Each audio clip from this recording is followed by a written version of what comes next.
नमस्ते फ्रेंड्स, स्वागत है आपको फिर से मेरे यूट्यूब चैनल पे।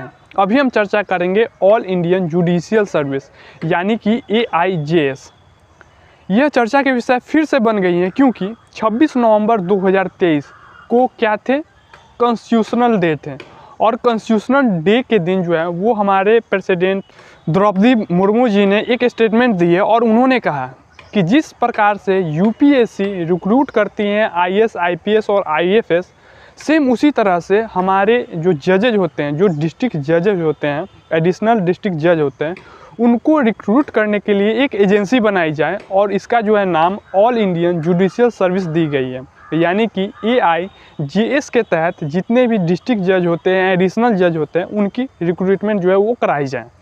तो आप इस वीडियो में बने रहें, हम आपको आसान भाषा में समझाने का कोशिश करेंगे कि आखिर ऑल इंडियन जुडिशियल सर्विस की ज़रूरत क्यों पड़ी और इसको जो है इम्प्लीमेंट करने में इतनी ज़्यादा मुश्किल और कठिनाइयाँ क्यों आ रही है। पहले हम यह समझ लेते हैं कि अभी तक जो जजेज की रिक्रूटमेंट की जाती थी वो कैसे की जाती थी, यानी कि अभी कैसे, किस प्रक्रिया से जजों की जो है वो रिक्रूटमेंट की जाती है।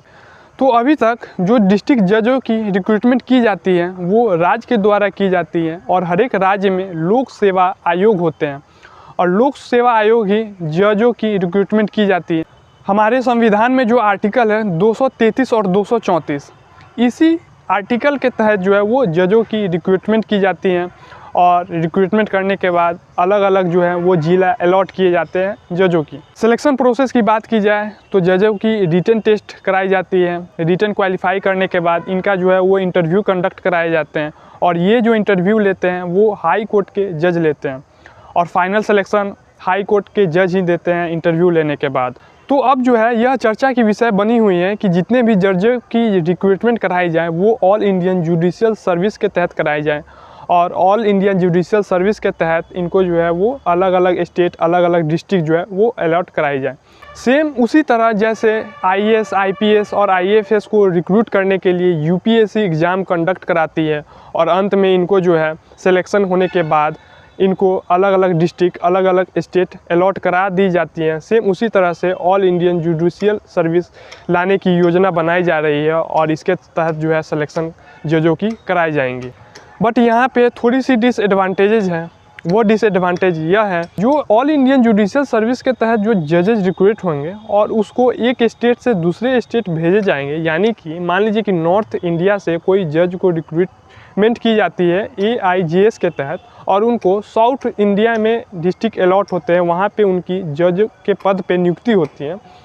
तो यहाँ पे उनके सामने एक दिक्कत आएंगी कि जितने भी जो केस होंगे, मामला होंगे, जो सुनवाइयाँ चलेंगे वकील और जजों के बीच, तो इसमें जो है वो लैंग्वेज बैरियर आ सकते हैं क्योंकि साउथ में जैसे तेलुगु, तमिल, मलयालम ये सब भाषा होती हैं।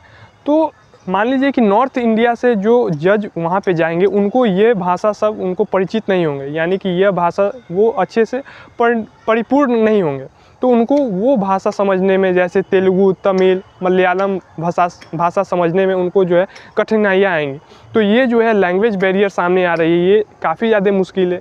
ये AIJS के तहत बढ़ सकती है कि ये अगर अलॉट होते हैं और उनको साउथ के अगर मान लीजिए जज नॉर्थ में आते हैं तो उनके सामने जो है वो लैंग्वेज बैरियर आ सकते हैं। तो यह आपको एक डिसएडवांटेजेस बताए हैं। अब अंत में हम आप इससे एक छोटी सी रिक्वेस्ट करेंगे कि यह जो आपको वीडियो बताए हैं, समझाने का कोशिश कर रहे हैं, यह वीडियो आपको कैसी लगी आप कमेंट बॉक्स में कमेंट करके रिप्लाई देने की कोशिश ज़रूर करेंगे। धन्यवाद।